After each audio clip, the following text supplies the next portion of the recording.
Somos Fedefarma, la Federación Centroamericana y del Caribe de Laboratorios Farmacéuticos.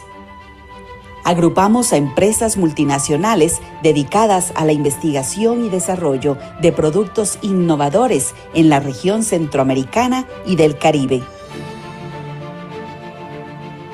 Con más de 50 años de experiencia, trabajamos con todas las autoridades y demás actores del sector salud dentro de los más altos estándares éticos para promover la investigación científica y un mejor acceso a los tratamientos terapéuticos más innovadores y de calidad que mejoren la salud y aumenten la esperanza de vida de toda la población. Nuestros objetivos son mejorar el acceso a terapias innovadoras y de calidad, aumentar la eficiencia y calidad de los servicios de salud, promover la investigación clínica, velar por la sostenibilidad de los sistemas de salud y cambiar el paradigma de ver a la salud como un gasto, sino como una inversión. En Fedefarma creemos que todas las personas merecen acceso a los servicios de prevención, a una buena atención y a tratamientos de calidad. Seguimos trabajando en beneficio de la seguridad social y la salud de millones de personas en la región.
Muy buenos días a todos.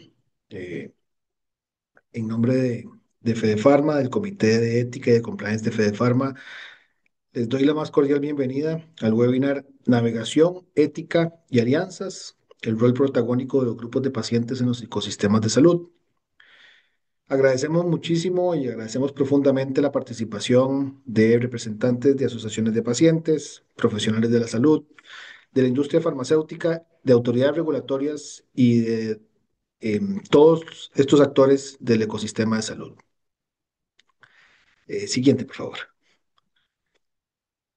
Desde Fedefarma y desde el Comité de Ética y Compliance, reiteramos nuestro compromiso con la ética, con la transparencia y con la integridad.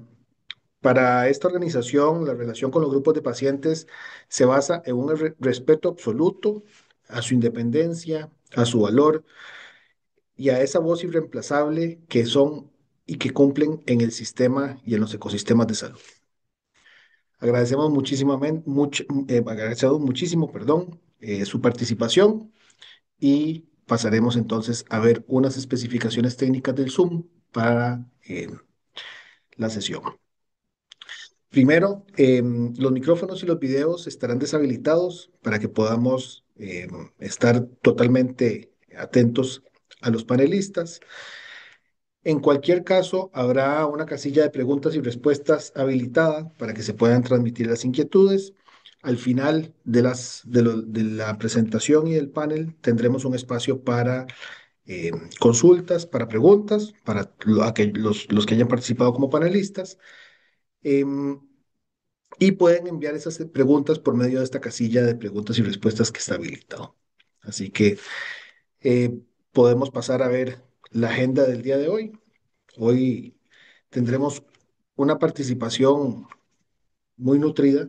Eh, Tendremos un keynote en donde nos acompañará doña Ana Bolaños, en donde veremos una charla sobre grupos de pacientes como aliados estratégicos de la representación a la cocreación. Después tendremos un panel en donde tendremos la participación de distintos actores, en donde hablaremos de la navegación, la ética y la colaboración responsable con las asociaciones de pacientes y cómo esto impacta en los ecosistemas de salud en los que interactuamos. Y tendremos luego de esto una sesión de preguntas y consultas para luego pasar a un cierre. Siguiente, por favor.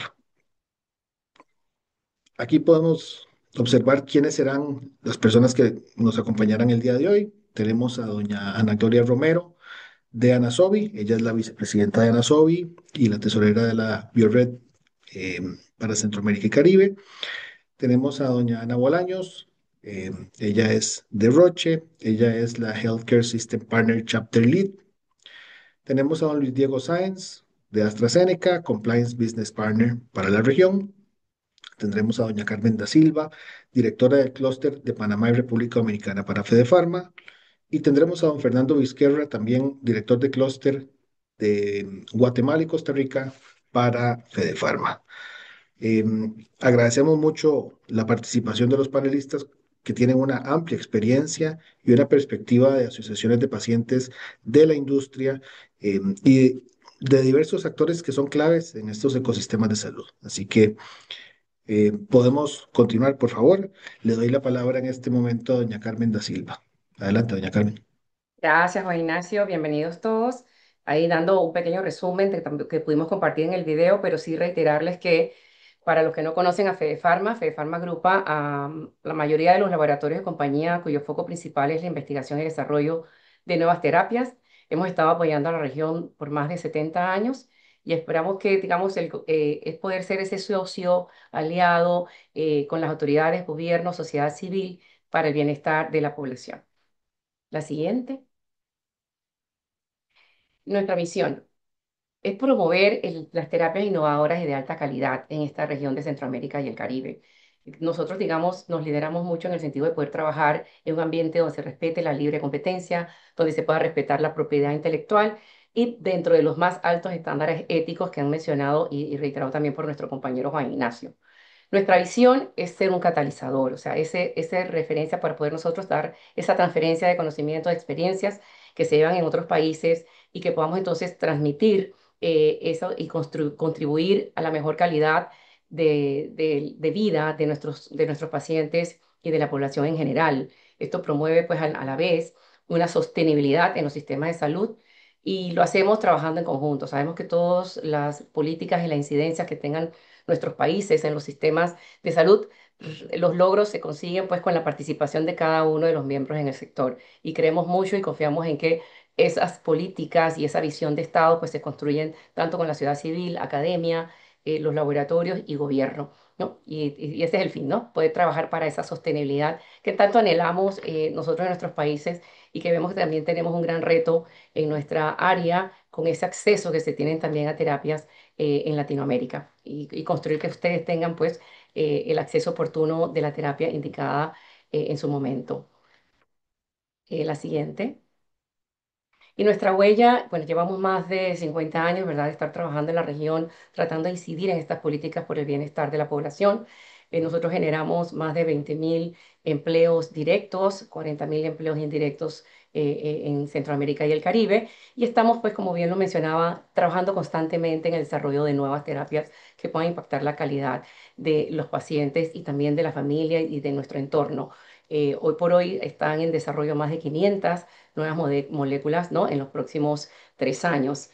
Y de igual manera nuestras operaciones se establecen, bueno, principalmente pues en Panamá se tiene todo el tema del centro de comercialización de logística, ¿verdad? En Centroamérica hay manufactura, hay servicios financieros y también la investigación clínica. A ver, y creo que, bueno, creo que aquí es parte de la pequeña introducción que tenemos de la federación, que se robustece con los videos que compartimos al inicio del webinar. Un placer. Gracias. Muchísimas gracias, Carmen. Y también, antes de darle el pase a Ana Bolaños, es importante subrayar que todas estas interacciones y todo lo que trabajamos en Fede Pharma, incluyendo esta conferencia, se rige por el Código Buenas Prácticas. Y dentro de este código se establecen temas muy claros como la transparencia, la independencia con las organizaciones de pacientes, el apoyo educativo, el apoyo social, y todo lo que nos lleva a un adecuado manejo de estas interacciones. Y desde el Comité de Ética y de Compliance reconocemos también la evolución y la madurez del trabajo conjunto que se ha realizado con las asociaciones de pacientes en nuestra región, cuyo liderazgo y articulación comunitaria han fortalecido significativamente los procesos de alfabetización sanitaria, de incidencia y de acompañamiento. Todas estas prácticas están totalmente alineadas con referentes internacionales como IAPO, como IFMA, como LAPA, y coinciden en promover la colaboración ética, transparente y centrada en las necesidades reales de los pacientes. Entonces, con este marco, con este contexto que les quería mencionar, vamos a dar paso a nuestra conferencia principal a cargo de doña Ana Bolaños. Ana Bolaños es una líder en salud con más de 15 años de experiencias en políticas públicas, estrategia comercial y advocacy. Actualmente forma parte del equipo de asuntos corporativos en Roche Centroamérica, Caribe y Venezuela, donde impulsa alianzas estratégicas y proyectos regionales para fortalecer el entorno y la configuración de los sistemas de salud. Doña Ana es farmacéutica de profesión, cuenta con una maestría en administración de negocios, así como formación en salud pública y economía de la salud. Yana, muchísimas gracias. Le cedo el micrófono. Adelante. Muchísimas gracias, Juan Ignacio. Buenos días a todos en sus respectivos países. Pues realmente es un placer y es un privilegio estar en este espacio a cargo de una charla tan importante en un contexto tan importante en este momento. Entonces, antes de entrar un poco en la materia, quisiera que viéramos en el siguiente slide algunos temas que tienen que ver con el contexto y tienen que ver con la relevancia de la participación ciudadana a nivel global. Esto no es algo que solamente lo estamos viendo desde el sector salud, sino que podemos ver que organismos internacionales nos dicen que la participación ciudadana es un pilar fundamental para la transformación territorial y lo consideramos un tema fundamental para el desarrollo democrático y la equidad. Entonces, la CEPAL en su último informe, si ustedes lo leen, el del 2024, tiene todo un capítulo que está dedicado a por qué la participación ciudadana es un tema fundamental en esta transformación. Si nos vamos a lo que nos dice la OCDE, hoy estamos viendo que se promueve la participación ciudadana como un pilar fundamental para la mejora en políticas públicas e incluso promueve directrices para que los gobiernos integren la voz de los ciudadanos en la toma de decisiones. Y hay otro hito que me parece súper importante rescatar que se dio en mayo del 2024, ya hace casi 2 años, y fue la Asamblea Mundial 77 en la Organización Mundial de la Salud, en donde se reforzó de forma significativa en la agenda global la participación ciudadana y el empoderamiento comunitario en salud. Y acá eh, hay todo un framework que se llama Framework para Engagement en lo que es comunidades y personas, que viene cómo realmente se puede integrar de manera sistemática la perspectiva de los ciudadanos, la perspectiva de los pacientes a la hora de tomar decisiones, diseñar servicios, evaluación de desempeño e implementación de programas. Y creo que este hito que se dio hace ya 2 años marca un precedente sumamente importante en donde pasamos de pensar en una consulta, sino más bien una corresponsabilidad real entre los gobiernos y entre la participación ciudadana. Entonces, realmente, si nosotros vemos de manera integral, no solamente lo que vemos en el sector salud, sino ampliamos la mirada de manera un poco más amplia y vemos otros sectores realmente, pues, que nuestros servicios operen de una manera sistemática y de una manera clara, tiene que ver sobre todo por la participación de la sociedad civil. Si nos vamos al siguiente slide, tal vez sumándole a lo que dicen nuestros organismos laterales, vemos que cada vez estamos en un entorno que es más complejo, ¿verdad? Es un entorno multisectorial en donde estamos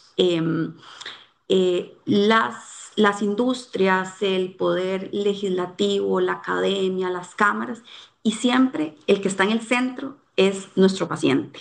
Entonces, obviamente, dentro de un entorno cada vez más complejo, vemos esa necesidad y esa importancia de pasar de una participación a realmente ser corresponsables de tener mejores sistemas.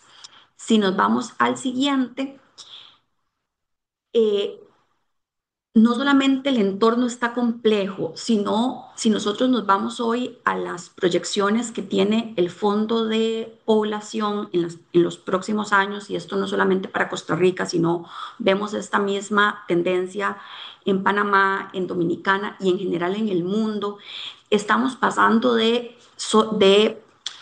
contextos epidemiológicos, si nos vamos al lado izquierdo del gráfico, en donde teníamos hace más de 20 años poblaciones en donde probablemente sus mayores afecciones estaban en enfermedades infecciosas y teníamos una tasa de expectativa que no llegaba a los 80 años, teníamos una fertilidad en general de más de 2 niños por familia. Y si hoy vemos las proyecciones en los próximos 30 años, nos estamos enfrentando a una crisis importante en lo que es el manejo de las enfermedades crónicas no transmisibles, que si nos vamos a esta pirámide del 2058, podemos ver que van a ser la primera causa de mortalidad. Entonces, estamos migrando en los sistemas de salud de enfermarnos de enfermedades infectocontagiosas, sino más bien enfermarnos de enfermedades como cáncer, enfermedades como diabetes o enfermedades cardiovasculares. Y esto, por supuesto, le pone un peso significativo a nuestros sistemas de salud en lo que es el recorrido y lo que es la correcta intervención de estas enfermedades. Y si a eso le sumamos, obviamente, una expectativa de vida más larga, una tasa de fertilidad más baja, también esto le pone un peso adicional a nuestros sistemas de salud que por la configuración que tienen actualmente no estaban preparados para abordar enfermedades crónicas no transmisibles, sino probablemente su configuración estaba preparada para atender lo que son las enfermedades agudas o lo que son las enfermedades infectocontagiosas, porque todos estos servicios de salud fueron construidos y fueron desarrollados en la época anterior a los años 50. Siguiente. Y si sumamos lo que nos dicen nuestros organismos multilaterales, si sumamos un entorno cada vez más complejo, una reconfiguración en lo que es la epidemiología de nuestros países, esto nos da tres datos que son claves. Primero, hoy, año 2025, más del 50% de los ciudadanos vive con una enfermedad crónica. Ojo, esto es un dato sumamente relevante. Uno de cada dos pacientes ya hoy vive con una enfermedad crónica, ya sea diabetes, ya sea una enfermedad cardiovascular, hipertensión, etcétera. Y estas enfermedades son la causante que el 63% de las muertes en nuestros sistemas de salud estén causadas por esto. Y esto representa un cargo, una sobrecarga económica que no es menor y que es sumamente relevante en nuestros sistemas.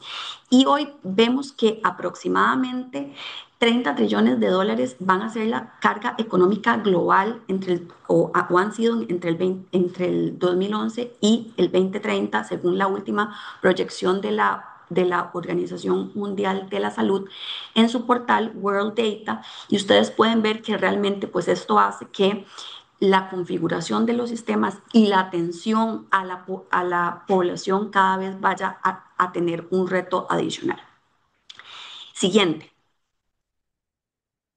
Y entonces, si nosotros vamos uniendo los puntos, vemos ante esta configuración, ante este panorama que tenemos con las enfermedades crónicas no transmisibles y lo que esto significa en la carga económica, cómo la participación ciudadana no es algo de hace 2 años, no es algo de hace 3 años, sino realmente el rol de los pacientes en la toma de decisiones empezó alrededor de 1992 con el movimiento de los pacientes con HIV que estaban obviamente en su momento promoviendo mejores tratamientos, mejores tiempos regulatorios, y vino un movimiento que fue llamado, que fue muy, muy popular en su momento, que es nada de nosotros sin nosotros. Y esto se dio en 1992, o sea, ya hace más de 30 años.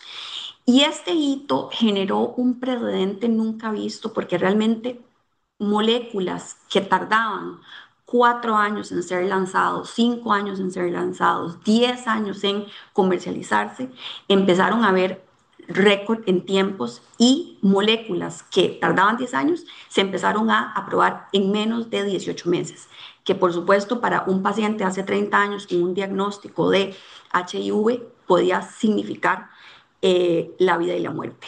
Y a partir de este hito en 1992, y sin entrar en todo el detalle de este slide, empezamos a ver cómo la EMA, que es el organismo regulatorio en Europa y en Estados Unidos, empezaron a sistematizar la participación ciudadana en los comités regulatorios, en los comités de evaluación de tecnología sanitaria, obviamente como un pilar fundamental para asegurar que la innovación que se desarrollaba en Europa y se desarrollaba en Estados Unidos tuviera la veeduría y tuviera el garante de tener la voz del paciente aquí.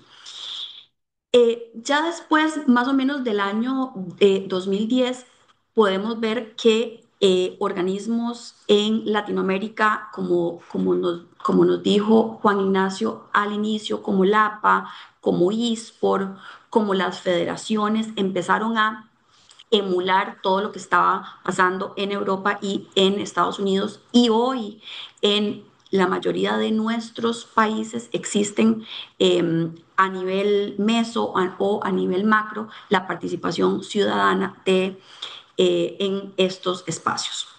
Siguiente. Y ya si nosotros vemos, obviamente, lo que ha pasado desde los años 90 hacia hoy, el 2025, podríamos pensar en una sistematización de lo que significa la participación de la sociedad civil. Y existen tres grandes esferas para hacer esta clasificación. Existe la participación de la sociedad civil a nivel macro, en donde aquí vemos cómo las federaciones, las organizaciones integran su perspectiva en el desarrollo de legislaciones, en el desarrollo de políticas sanitarias y por supuesto que esto viene a cambiar la política pública y el manejo de las enfermedades. Entonces, si hoy, por ejemplo, nos vamos a la ley de cervix o a las normas de cáncer de mama en los países, vemos la participación de la sociedad en este tipo de normativas que finalmente pues vienen a dictar las normas para un mejor manejo de las enfermedades en los sistemas de salud pública. Si nos vamos a la participación ciudadana a nivel meso, podemos ver que esto, digamos, viene a ser la participación de la sociedad en comités de ética centrales, a nivel de los hospitales, pueden ser a nivel de consejos asesores en lo que es los hospitales en el tercer nivel, o podemos pensar en investigación clínica, por supuesto que ahí vemos un rol fundamental y lo vamos a ver más adelante en la presentación de lo que significa la participación de la sociedad civil en este punto y por supuesto en lo que es la evaluación de tecnologías sanitarias. Cada vez que nosotros pensamos en evaluar una molécula o evaluar una intervención en temas de infraestructura, por supuesto que la veeduría y la participación de la sociedad civil va a ser crítica en analizar estas intervenciones. Y a nivel micro, que lo vamos a ver más adelante en los slides, vemos un concepto que está aceptado por por la Organización Mundial de la Salud que tiene que ver con la figura del paciente experto y tiene que ver con el término de alfabetización sanitaria. Entonces, si vemos la configuración del sistema en su totalidad, podemos ver que la participación de la sociedad civil trasciende a solamente temas locales, sino realmente tiene una influencia sumamente importante en lo que es la pauta de la política sanitaria y las regulaciones en cada uno de nuestros ecosistemas. Siguiente. Obviamente vemos distintas áreas entrando en el ecosistema de la salud, en donde claramente la participación de la sociedad civil va a ser clave, como lo es investigación clínica. Entonces, ¿cómo hacemos partícipe a los pacientes, no solamente en una etapa 4 de un proceso de investigación o en una fase de comercialización, sino cómo logramos hacer partícipe a la sociedad civil desde el desarrollo preclínico de nuestras moléculas? Obviamente desde el punto de vista de la educación, cómo los pacientes son referentes del autocuidado de otros pacientes. Cuando vemos esas proyecciones de UNFPA, que para el 2058 vamos a tener más del 50% de los pacientes de más de 65 años, claramente poder capacitar pacientes expertos que sean referentes del autocuido va a ser crítico.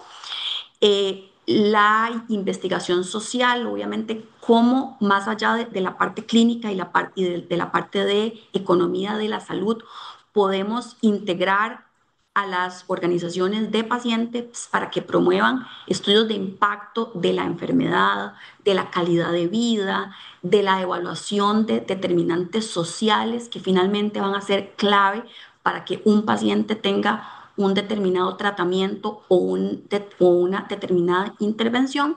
Y por supuesto, y no menos importante, la política sanitaria y esa participación de los líderes de advocacy en el diseño de las estrategias, de las políticas y en ser ese articulador y ese garante de la participación ciudadana con las autoridades sanitarias. Si nos vamos al siguiente slide,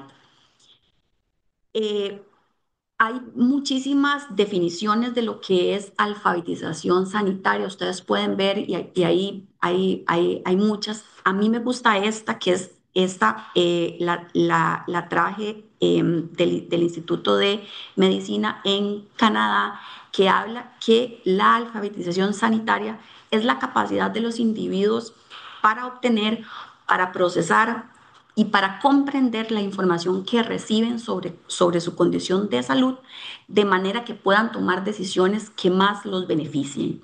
Entonces, esto es un garante, o esto es una definición que, si lo correlacionamos con los slides anteriores, en esa participación a nivel micro y a nivel meso, va a ser clave para asegurar que los pacientes en el sistema, independientemente del diagnóstico que tengan, independientemente del curso de su enfermedad, puedan tomar las decisiones que más lo beneficien en conjunto con sus médicos tratantes. Si nos vamos al siguiente slide y lo correlacionamos con lo que viene a nivel epidemiológico en los próximos 30 años, podemos entender que entre un 70 y un 80% de los pacientes en los sistemas de salud del mundo van a necesitar un soporte de autogestión.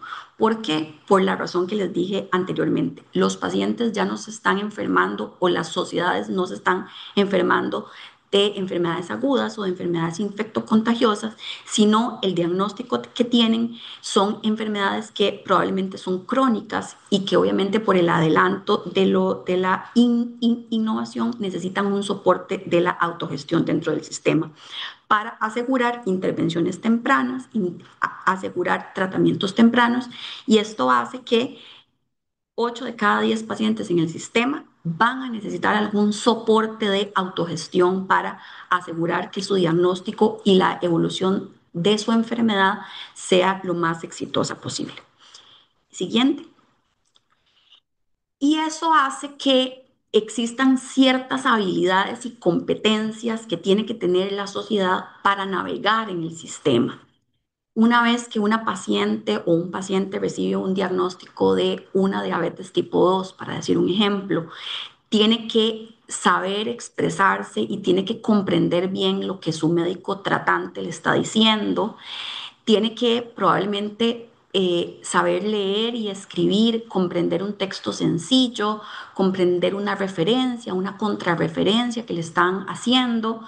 Tiene que entender, tiene que tener algunas nociones matemáticas para ver cuál es su porcentaje de riesgo a nivel renal, a nivel cardiovascular, a nivel de su corazón. Entonces, esto es una tercera competencia. Y la cuarta, diría que es una de las más importantes, cuidado, no la más importante, tiene que aprender a navegar el sistema sanitario. Tiene que localizar los servicios, saber cómo pasar de un primer nivel a un segundo nivel, a un tercer nivel, a recibir una contrarreferencia para devolverse al primero, luego una referencia para tal vez una complicación que tiene, irse al tercero. Y todas estas habilidades comprenden lo que nosotros queremos decir por alfabetización sanitaria. Cada vez que un paciente, cada vez que un ciudadano tiene algunas de estas competencias disminuidas, ya sea por determinantes sociales, ya sea por un tema socioeconómico, por supuesto que vemos que estas habilidades van a verse afectadas, y de manera directa probablemente la evolución de su enfermedad. Nada hacemos con que un tratamiento esté en un sistema de salud si ese paciente que tiene que navegar desde el primer nivel hasta el tercer nivel no tiene la guía adecuada para hacerlo y para llegar a él. Siguiente. Y si nos vamos tal vez a dos ejemplos muy puntuales para ilustrarles lo que les vengo contando, vamos a hablar de lo que tiene que ver con navegación de pacientes con cáncer. Como les dije, pensando en el caso puntual de Costa Rica, los hospitales del tercer nivel de atención de Costa Rica fueron construidos antes de los años 50, pensando en un perfil epidemiológico de enfermedades infectocontagiosas. Entonces, si yo hoy soy una paciente de cáncer de mama y tengo que colocar un pie en el San Juan de Dios, y tengo que ir a hacerme una biopsia, a hacerme un ganglio en centinela, a ir donde el patólogo, a ir donde el cirujano, a ir donde el oncólogo. Tengo que ir y venir.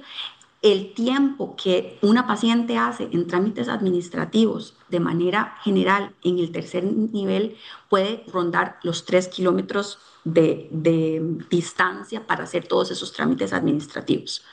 Probablemente, si esa paciente no encuentra los servicios, lo que va a pasar es que se va a montar en el bus de vuelta para su casa y probablemente no va a recibir la atención que necesita.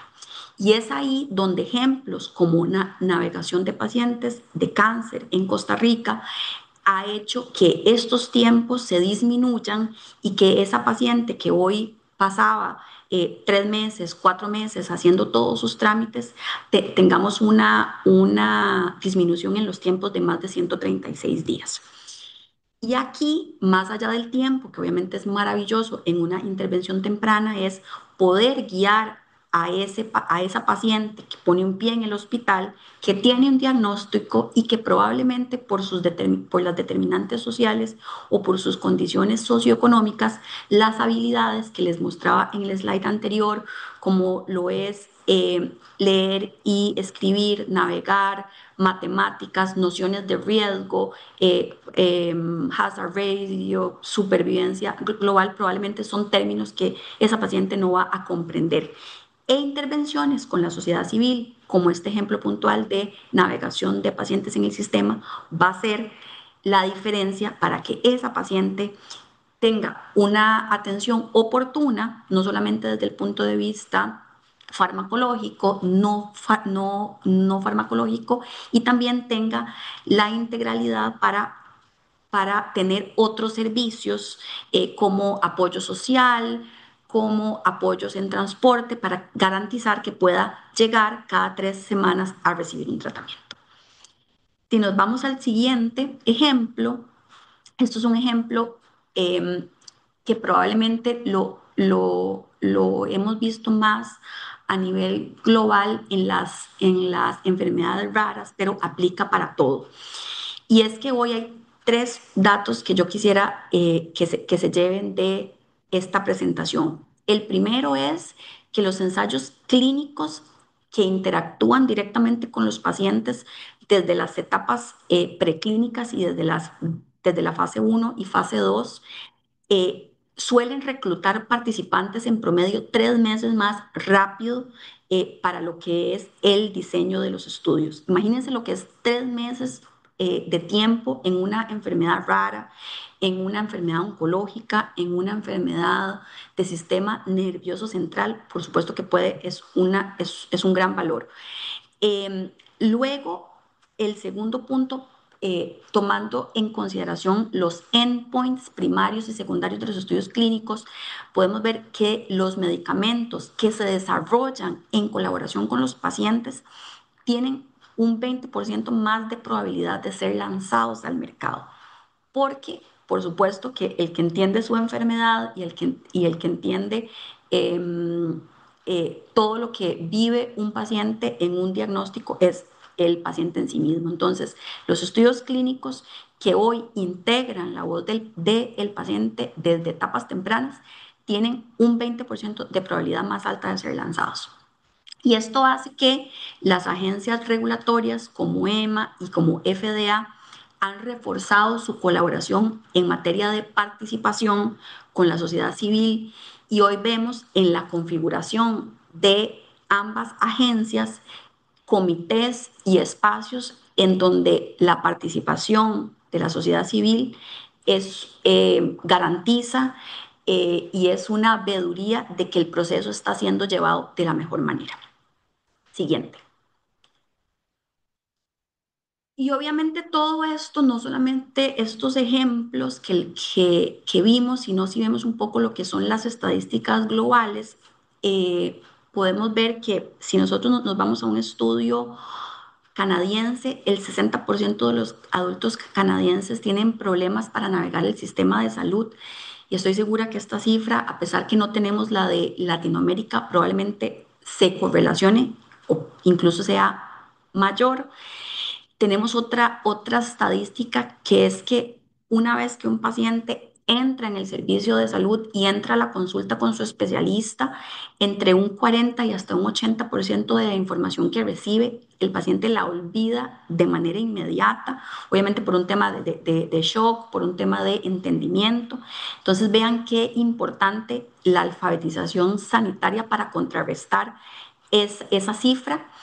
El 60% de los adultos tienen bajos niveles de alfabetización sanitaria. Ojo, eso es una cifra canadiense que estoy segura que se correlaciona con la latinoamericana y la centroamericana.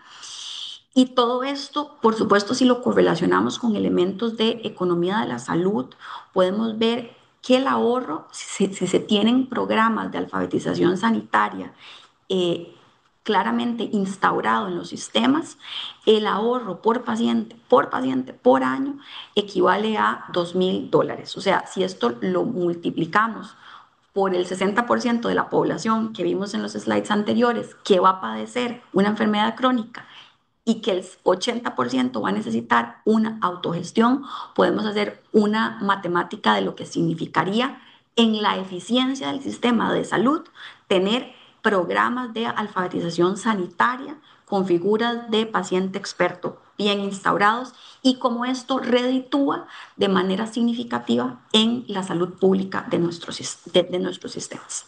Siguiente. Como les dije, bueno, entre un 40 y un 80% de la información que el paciente recibe en su consulta no la recuerda. Y otro dato que es preocupante es que el 50% de la información que recuerda muchas veces es incorrecta. Eh, e incluso cuando se le pregunta a ese paciente cuál fue el tratamiento que le dieron, recuerda usualmente los tratamientos por su color, los recuerdan por la primera letra. Entonces, la simple cultura o la simple práctica de llevar una agenda de un cuaderno y tomar nota en la consulta es algo que nuestros pacientes hoy carecen. Siguiente. Y con todo este panorama que vimos en estos minutos, pensando en organismos multilaterales y sus directrices, especialmente la resolución 77 en mayo del 24, si vemos un contexto epidemiológico que cada vez le pone más retos a la sostenibilidad de los sistemas, en donde entre un 70 y un 80% de los pacientes van a necesitar autogestión.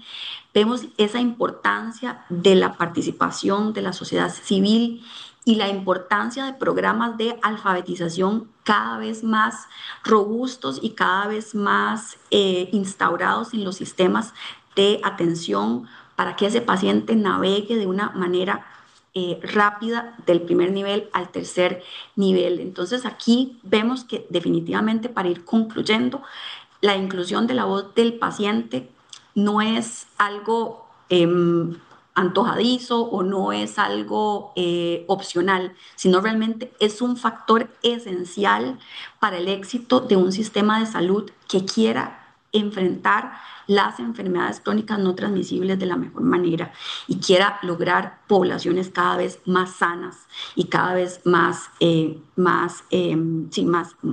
sanas. Y aquí vemos 4 cosas importantes en lo que tiene que ver con las alianzas, como para ir finalizando y que quiero que les quede para el panel.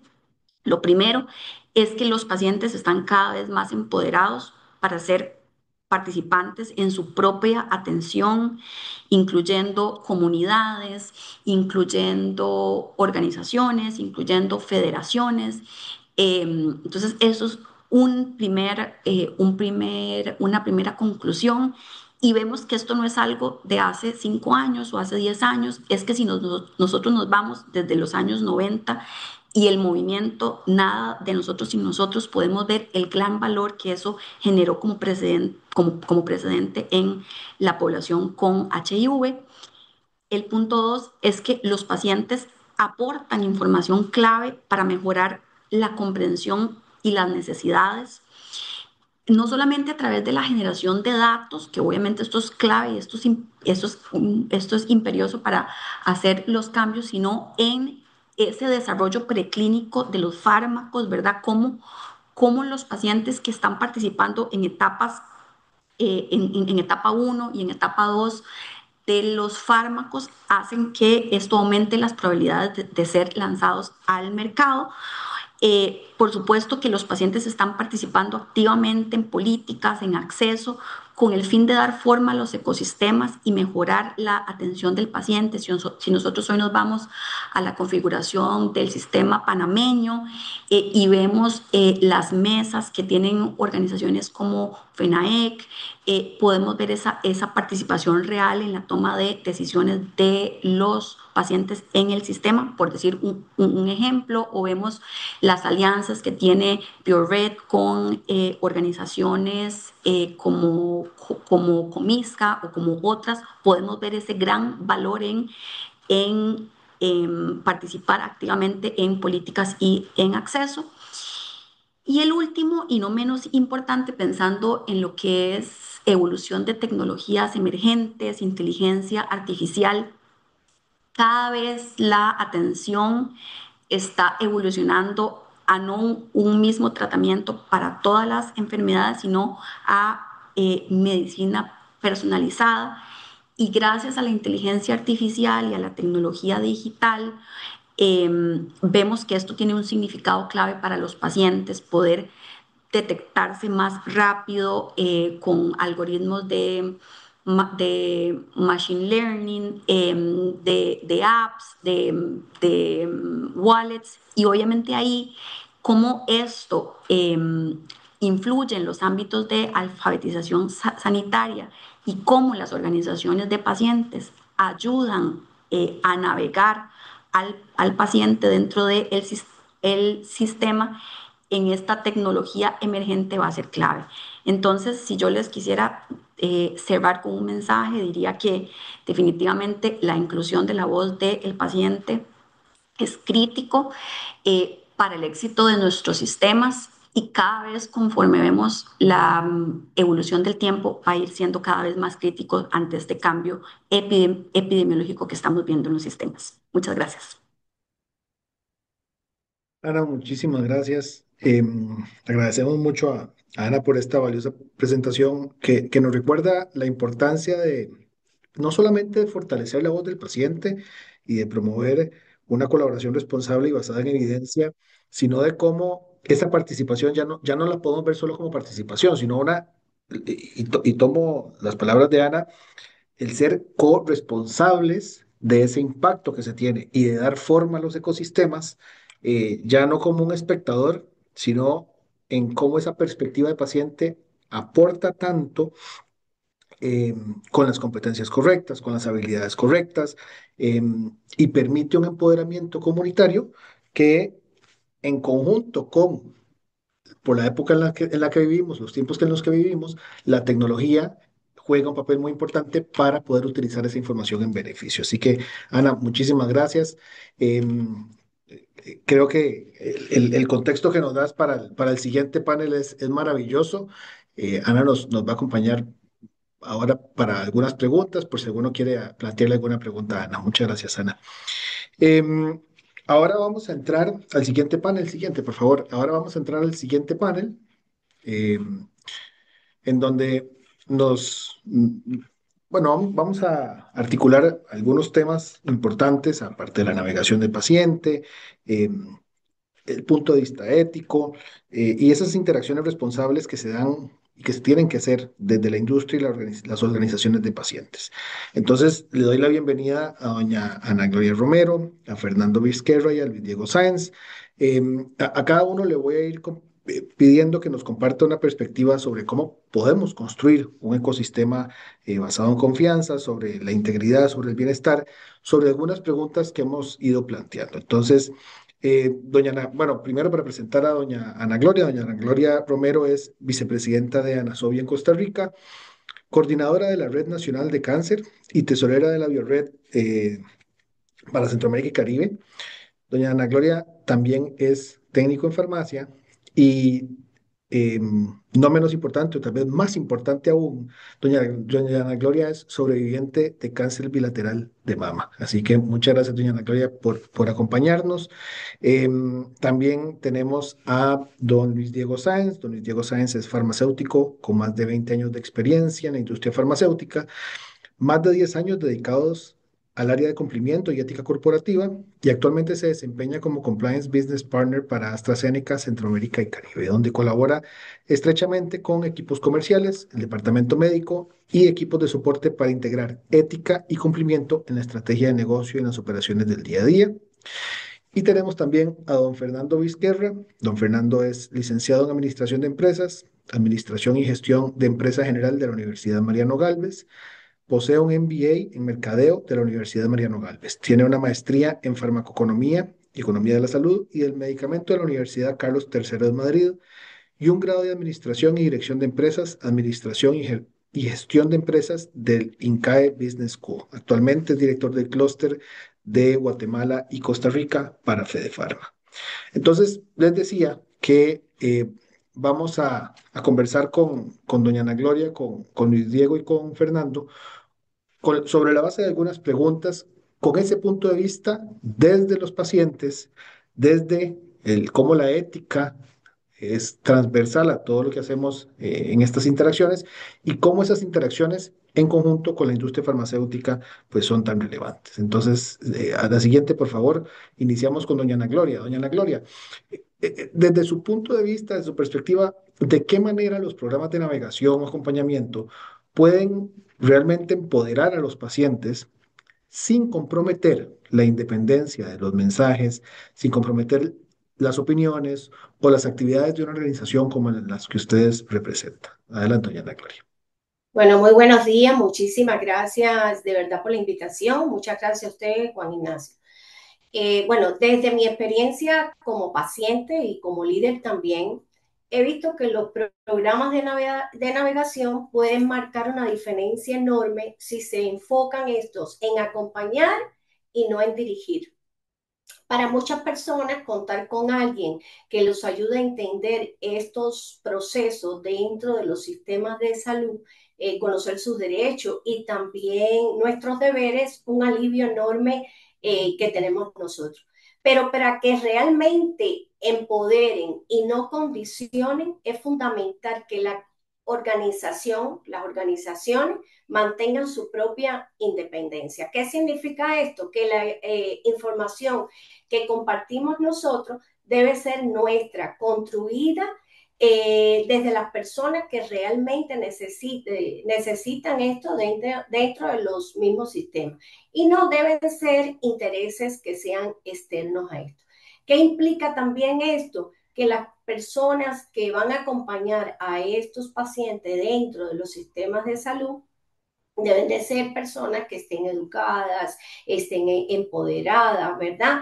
¿Por qué? Porque deben de ofrecer orientación basado en qué? En evidencia y esto sin promover tratamientos específicos de cualquier índole, sino realmente lo que necesito prescribe en ese momento o su médico tratante. Nosotros estamos para acompañar, para educar, para enseñar y ver los tiempos también que un paciente demora en estos sistemas de salud. Cuando todo esto se respeta, ese equilibrio, ¿verdad? Los programas no solo fortalecen a los pacientes, sino también refuerzan nuestra misión como organización. ¿Y qué seríamos nosotros? Una voz confiable y cercana a todas las realidades que viven estos pacientes con la condición que tienen.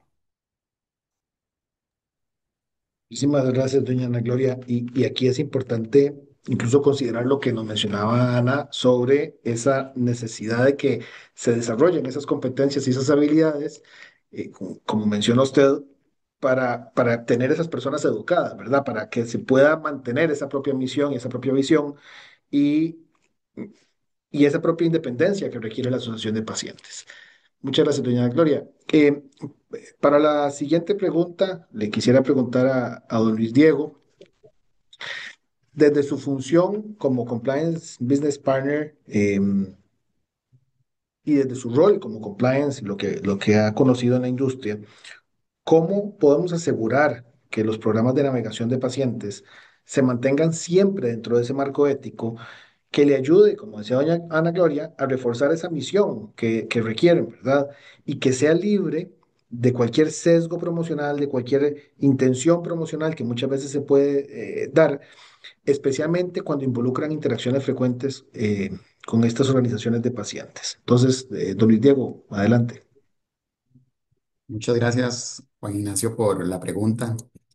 Y bueno, desde la perspectiva de industria farmacéutica y diría que específicamente desde el ángulo de cumplimiento, es fundamental asegurar que los programas de navegación de pacientes que apoyemos como industria se mantengan dentro de un marco ético a través de una gobernanza clara y que cuenten con controles internos apropiados. Y no menos importante, y diría que esto es lo que debe prevalecer, un enfoque inequívocamente centrado en el paciente. Y ya doña Gloria lo adelantaba algunos de estos elementos que deben de estar presentes cuando me refiero a una gobernanza clara. Y sí, es fundamental que el diseño de los programas que nosotros apoyemos como industria sean de carácter no promocional y estén centrados en el paciente. Y aquí me refiero de que los programas desde su concepción deben describirse como servicios no promocionales orientados exclusivamente a satisfacer las necesidades del paciente y equidad en salud, en donde no buscan una prescripción o una recomendación de un medicamento en particular.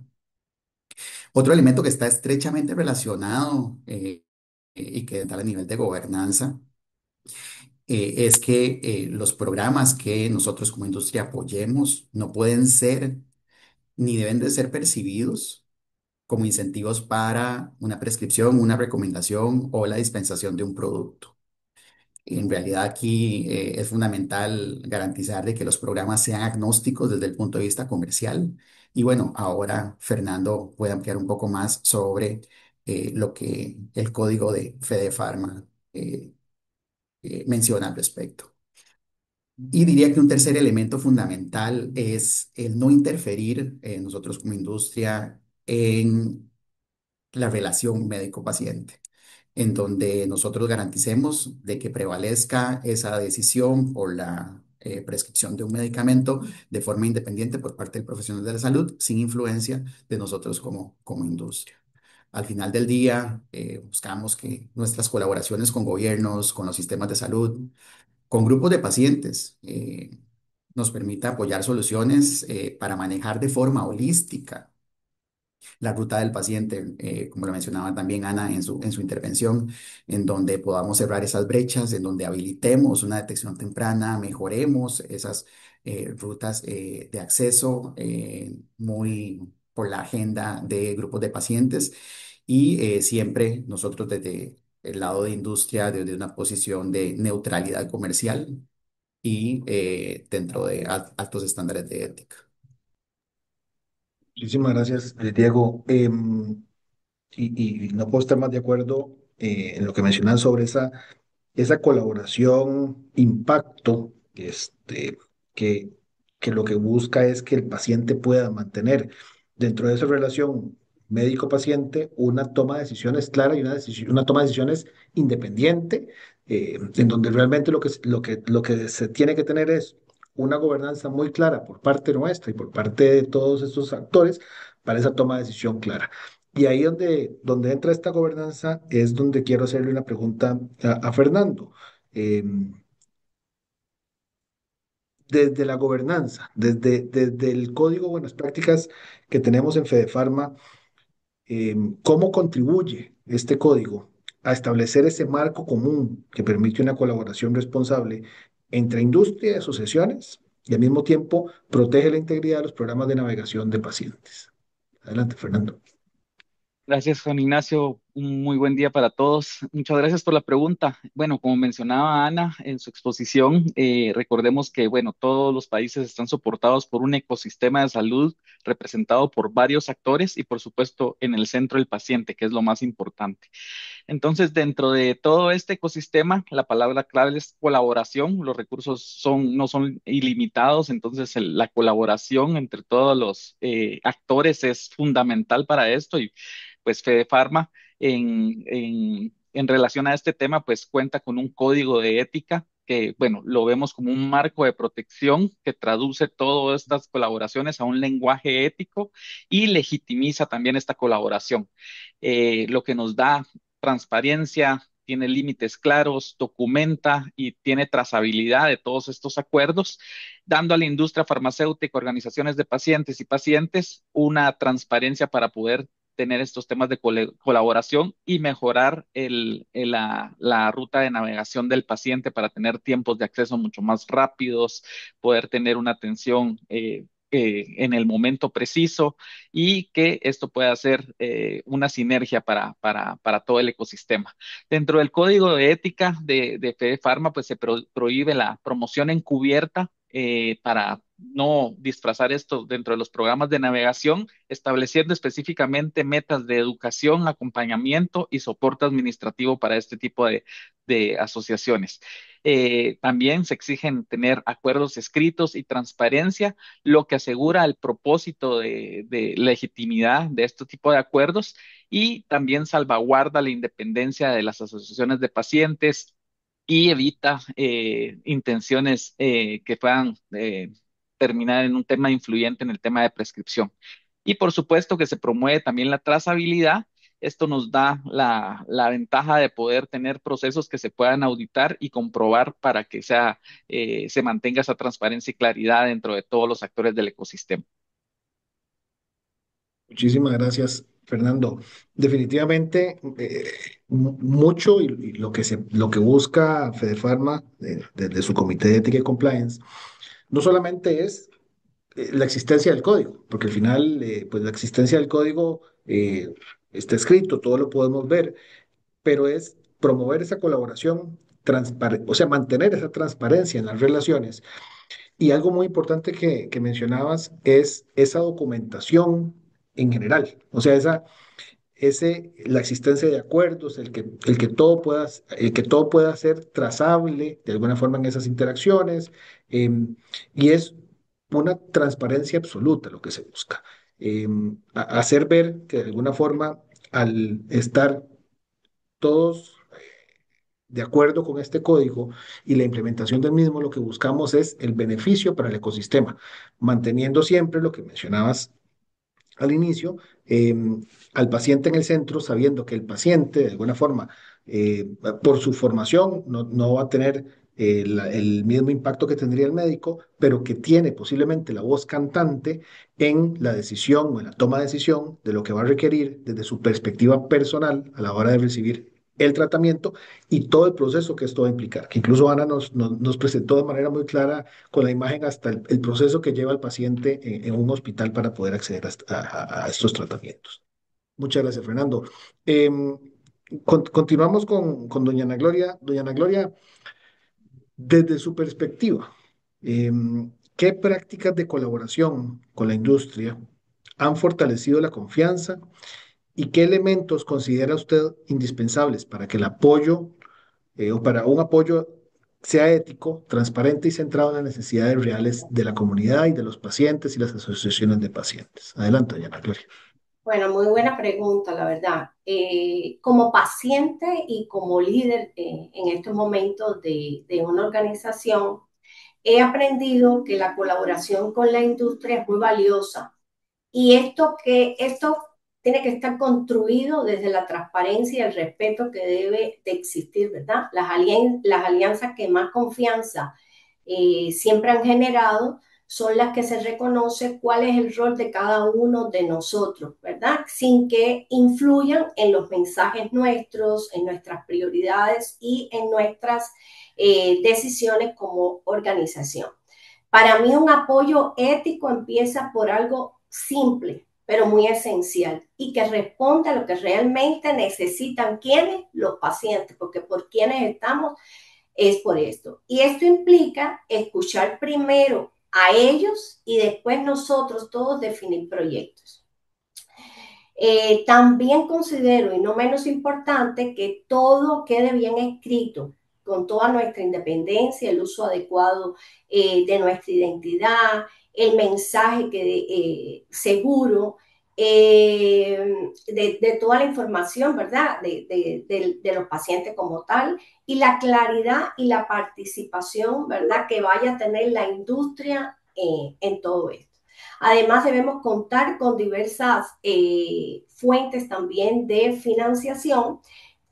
Contamos, no debemos contar, si no contamos, me disculpo, con varias fuentes de financiación porque esto nos hace también más independientes, ¿verdad? A nosotros mismos y evita también que estemos dependiendo de una sola entidad.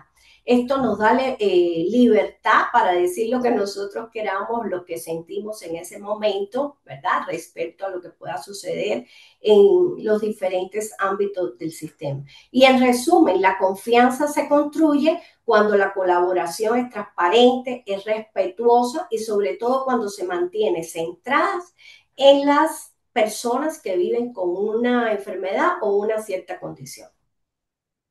Muchísimas gracias, doña Gloria. Usted decía incluso al inicio de su respuesta, no de esta, sino de la anterior, en que tal vez algo muy importante es el acompañar y el no dirigir, que es lo que usted de alguna forma nos refuerza en este momento, en cómo esa colaboración tiene que ser transparente. Y usted menciona algo muy importante que tiene que ver con la pregunta que le voy a hacer a Luis Diego justamente ahorita, que es ese apoyo ético. Eh, o sea, para que podamos sobrevivir, los ecosistemas de salud requieren del apoyo de muchos stakeholders, de muchos actores. Y todos tienen diferentes necesidades, todos atienden a diferentes necesidades, vienen de diferentes trasfondos. Y requieren del apoyo uno de otro para información, para financiamiento.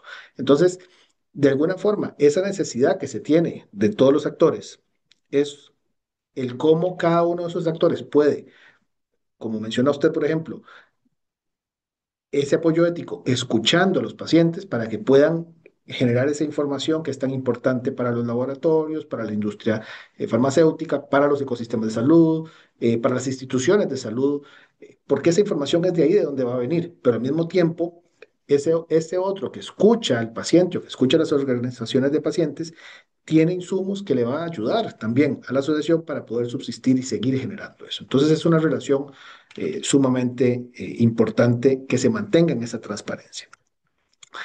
Y, y esto me da pie, como les decía, a la pregunta para Luis Diego. Luis Diego, ¿qué prácticas o qué mecanismos internos desde el punto de vista de compliance consideran más efectivos para fortalecer la transparencia y la documentación formal de los apoyos, organizaciones de pacientes, en donde podamos garantizar esa independencia que hemos venido hablando y que se eviten conflictos de interés, especialmente tal vez en una región en donde como lo he dicho varias veces, o todos nos conocemos y los que no nos conocemos somos familia. Entonces es muy difícil que de alguna forma no hayan esos conflictos de interés. Adelante, Betty. Sí, Juan Ignacio, diría que desde mi perspectiva es fundamental para la industria la estandarización de sus procesos internos. Aquí estoy hablando de estandarización de procesos internos cuando de colaboraciones hacia grupos de pacientes se trate, garantizar de que contemos con procesos internos establecidos para la revisión y aprobación de todos los apoyos que podamos dar a organizaciones de pacientes, en donde haya una revisión de forma independiente por parte de la figura que para efectos de industria de innovación reconocemos como signatario nominado y que esta aprobación pues sea independiente, donde esta persona pues pueda revisar la colaboración desde todos los ángulos, riesgos promocionales, riesgos de influencia indebida y garantizar de que nuestra contribución es genuina y centrada en el paciente como tal. Y bueno, a nivel de estandarización, sin duda alguna, garantizar de que tengamos procesos para manejar los conflictos de interés es fundamental.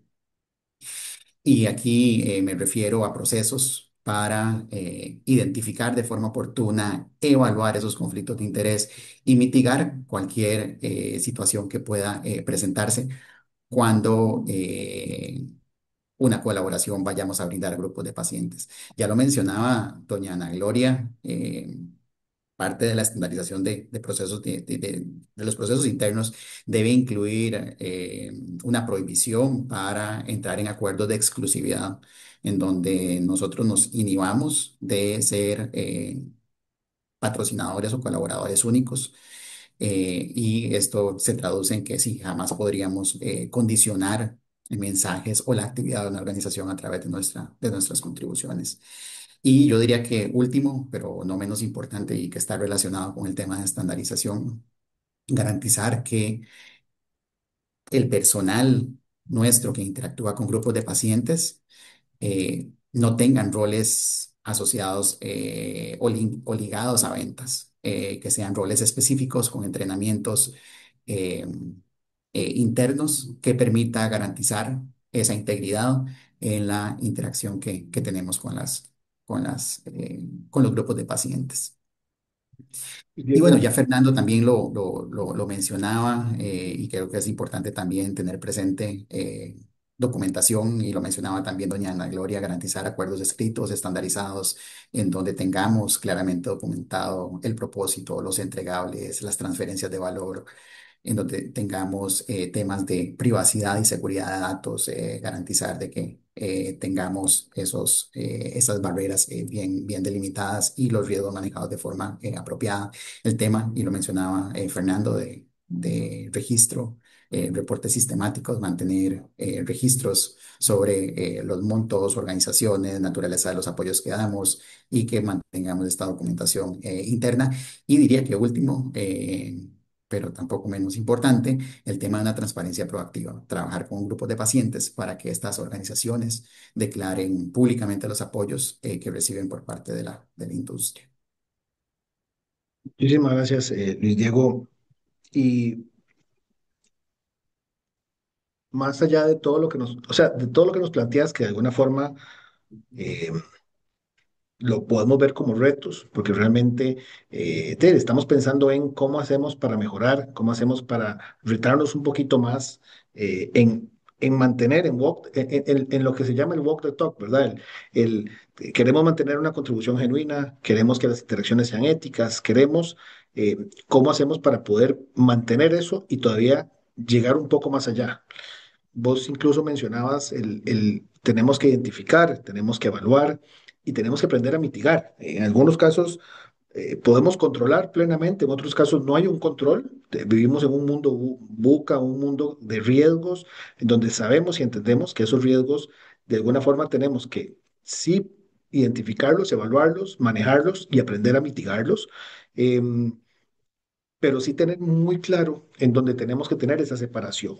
Em, ¿Para qué? Para que no haya un impacto en la protección de datos de los pacientes, para que la información se maneje de manera correcta, para que podamos cumplir con todo lo que requiere esa estandarización que mencionas, y que no es solamente estandarización a procesos internos, sino estandarización a nivel global, porque realmente mucho de lo que recibimos en cuanto a este tipo de procesos viene de otras latitudes, viene de otros países, en donde tal vez ya han llegado a otro entendimiento o a otros niveles de protección y tenemos que llegar a ese nivel. En el tanto podamos mantener esa relación simbiótica dentro de todos los actores, pero que al mismo tiempo podamos seguir trabajando en conjunto para seguir generando la data, la información que se requiere para estar mejorando.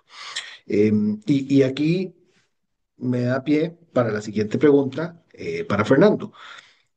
Desde la perspectiva de Fedefarma y como director de clúster, trabajando lo que has trabajado también en la industria farmacéutica, ¿qué retos ves en la región para que podamos avanzar hacia un ecosistema en donde esa navegación del paciente y la interacción de la industria y las organizaciones estén basadas en confianza, basadas en transparencia, basadas en esa documentación que mencionabas incluso anteriormente?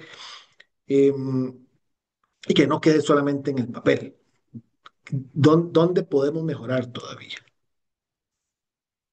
Gracias, Juan Ignacio, excelente pregunta. Bueno, recordemos que en la región de Centroamérica y República Dominicana contamos con una diversidad, tenemos 7 ecosistemas distintos con diferentes características de gobernanza, diferentes niveles de ingreso per cápita diferentes niveles de cobertura de los ecosistemas. Entonces, todavía mostramos retos importantes y enfrentamos brechas estructurales en la falta de estandarización, como mencionaba Luis Diego, entre países, distintos marcos regulatorios, diferentes niveles incluso de capacidad técnica, poca cultura de documentación es otro de los temas que tenemos ahí como una falencia en nuestra región. Y bueno, persisten brechas en la parte de gobernanza, profesionalización, tanto de la industria todavía como de las asociaciones de pacientes para poder estandarizar este tipo de acuerdos escritos y transparencia. Realmente sin estos elementos la confianza no se consolida. Y bueno, ahí contarles que desde Fede Pharma, para tratar de superar estos retos, pues promovemos e impulsamos estos marcos de colaboración a través de capacitación regional, promover los estándares éticos a través del Código de Ética de Fede Pharma, que permitan relaciones mucho más sólidas, profesionales y centradas definitivamente en el paciente. Muchísimas gracias, Fernando. Esa colaboración y ese relacionamiento que tenemos que tener es muy necesario para la supervivencia del sistema y para que podamos seguir generando esta data que es tan relevante. Bueno, primero quisiera agradecerles a los tres por la participación en el panel. Tenemos algunas preguntas que ya les vamos a hacer. Entonces, solamente recordarles a quienes nos acompañan que está habilitado en el menú la posibilidad de que puedan hacer preguntas si quieren a cualquiera de nuestros panelistas. De igual forma, ya tenemos algunas preguntas, entonces quisiera empezar con doña Ana Gloria Romero de Anasobi. Una pregunta que tenemos, doña Ana Gloria, es, desde su perspectiva, ¿cuáles son los mayores desafíos que enfrentan las asociaciones de pacientes, que tienen hoy en día las asociaciones de pacientes para mantener su independencia cuando colaboran con cualquiera de los actores que hay en el ecosistema de salud? ¿Y qué buenas prácticas han encontrado también para poder manejarlas? Bueno, realmente los mayores desafíos que tenemos nosotros los pacientes es la parte también de buscar fondos, ¿verdad? Hay veces como la sostenibilidad impide, hay veces avanzar, pero mediante proyectos que hemos podido ir realizando, en este caso ahora estamos con bases de datos, ¿verdad? Nosotros buscando financiaciones por todos lados. Yo creo que eso nos ha ayudado a avanzar y no depender, como lo dije anteriormente, ¿verdad? De que no hay como una financiación. Nosotros lo que nos interesa es que el paciente sea atendido, sea navegado, hacemos las cosas a honores, hay mucha burocracia, yo creo que a nivel de Centroamérica y de otros países también de la región, yo creo que tenemos los mismos, la misma problemática que es el acceso, ¿verdad? Oportuno que puedan tener los pacientes. Y lo que debe de haber es alianza. Tenemos que aliarnos, no solo la industria, aliarnos con los sistemas, también con los ministerios, con las cajas costarricenses de los seguros sociales, porque tenemos que ver que los pacientes somos una voz. Sin los pacientes no somos nada. ¿Quiénes son los que llevan la voz? Son los pacientes. Nosotros podemos hacer, empoderar, educar, debemos ser tomados en cuenta en mesas de trabajo. Y yo creo que esa es una de las cosas que hace falta en estos países. Ahora mismo en Costa Rica estamos en una mesa de evaluación de tecnología sanitaria como grupo revisor, tenemos voz y voto, y yo creo que esa es una de las cosas que fue un desafío grande, pero se logró mediante la Federación de ONG Paciente y estamos ahí.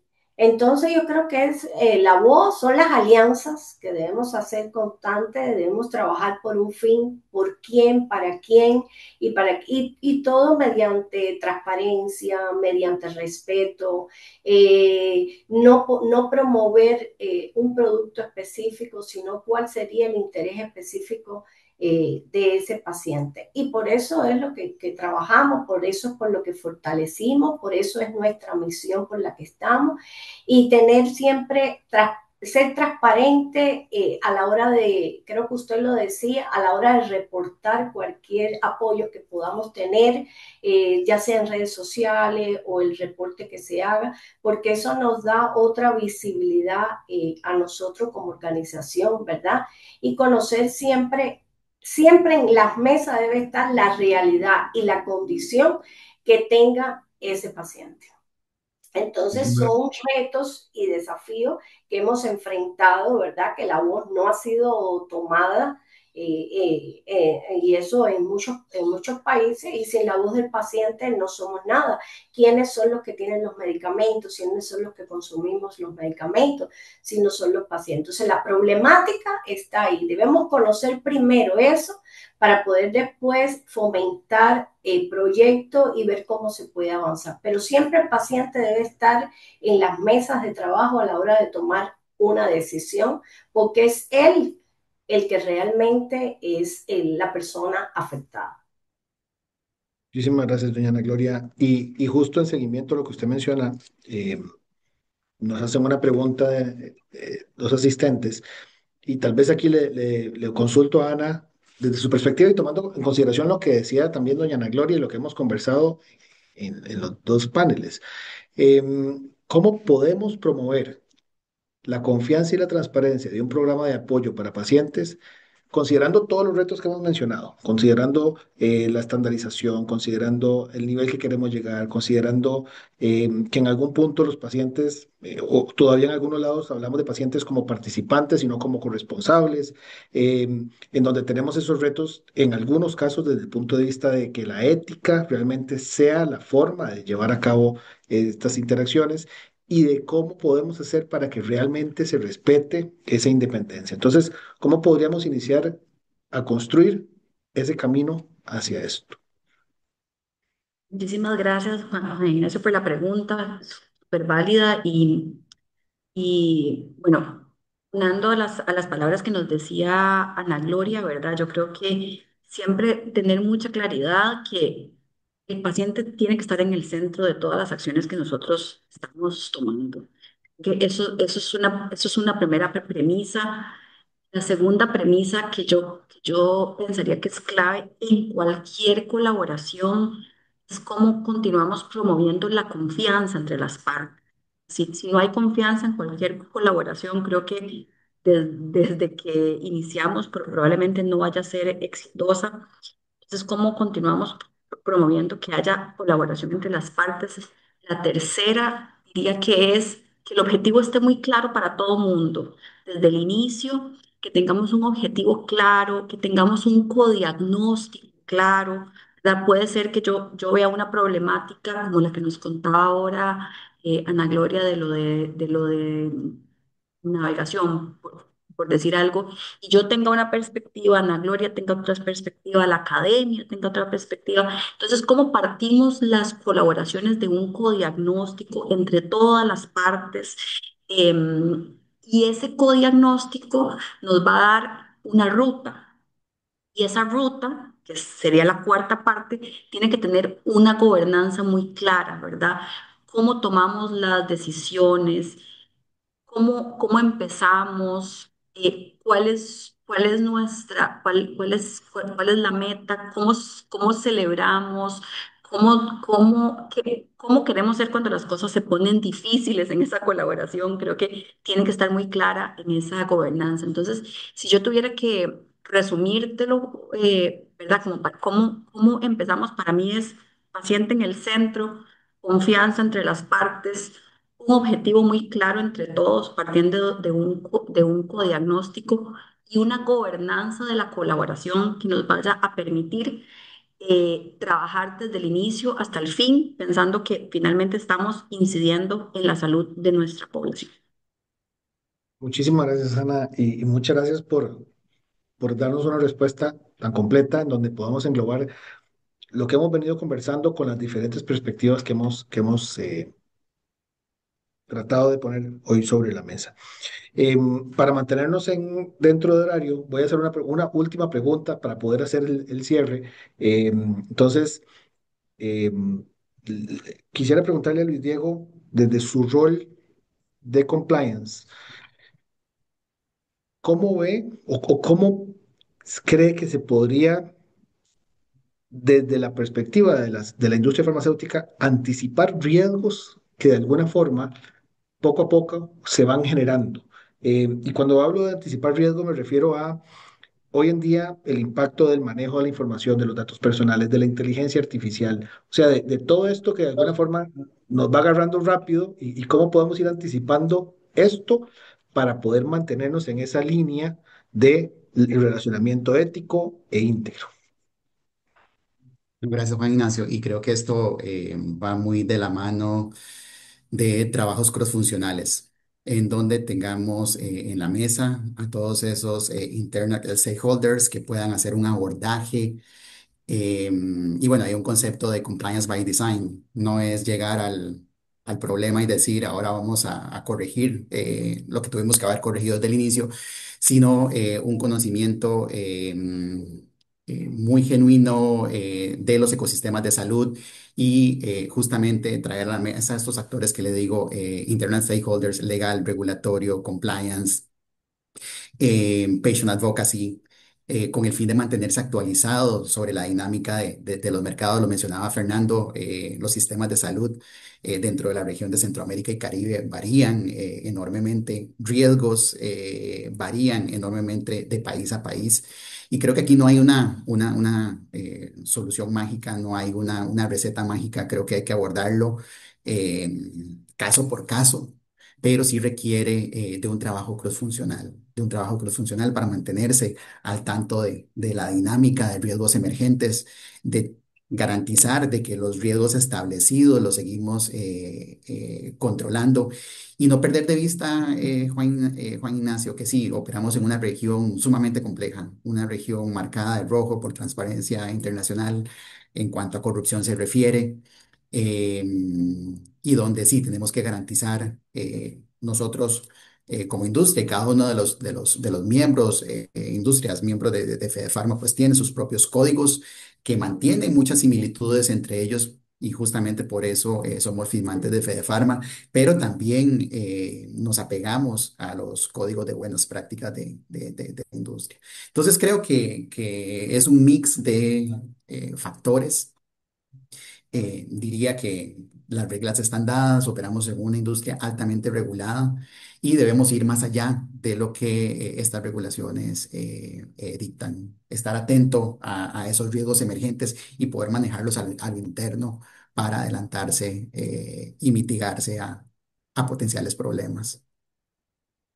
Muchísimas gracias, Luis Diego. Y con este comentario tan atinado sobre esa cross-funcionalidad, esa necesidad de que trabajemos en conjunto todas las áreas, eh, que quisiera hacer un cierre, primero que todo, pues agradeciendo profundamente la participación de todos ustedes, de Ana, Ana Gloria, Luis Diego y Fernando. Em, Agradecemos muchísimo sus aportes, y entendemos desde el punto de vista de- de la necesidad de que esta discusión se mantenga, y desde el Comité de Ética de FEDEFARMA pues quisiéramos agradecer muchísimo y reiterar nuestro compromiso con la integridad, con el bienestar con los pacientes, em, y que estas perspectivas que vemos hoy se mantengan en la discusión. Entonces, desde el Comité de Ética y Compliance, yo les agradezco muchísimo realmente su participación y lo que conversamos hoy. Me gustaría cederle la palabra a doña Carmen da Silva, directora del clúster de Panamá y República Dominicana para Fedefarma, para que nos haga un cierre de parte de Fedefarma. De mi parte, muy agradecido de verdad y espero que la discusión pues la podamos seguir manteniendo. Muchas gracias. Adelante, doña Carmen. Gracias, Juan Ignacio. Bueno, reiterar que FEDEFARMA está a esta disposición. Creo como lo mencionaba Luis Diego y al final el ecosistema con el que estamos trabajando para implementar todo este tipo de actividades en el modo de transparencia y confianza. Es lo que Fedefarma cuenta con nosotros. Eso es lo que queremos hacer, porque el reto va a ser también el ecosistema con otros jugadores. Yo creo que todos nos vamos a tener que volver oídos, ojos, de ver cuando en algún momento estamos viendo que esa transparencia con otros actores que no tienen este compromiso realmente no se vea. Pero nosotros sí estamos firmemente trabajando porque el código de compliance y de ética pueda incidir también en las asociaciones y los otros actores del ecosistema.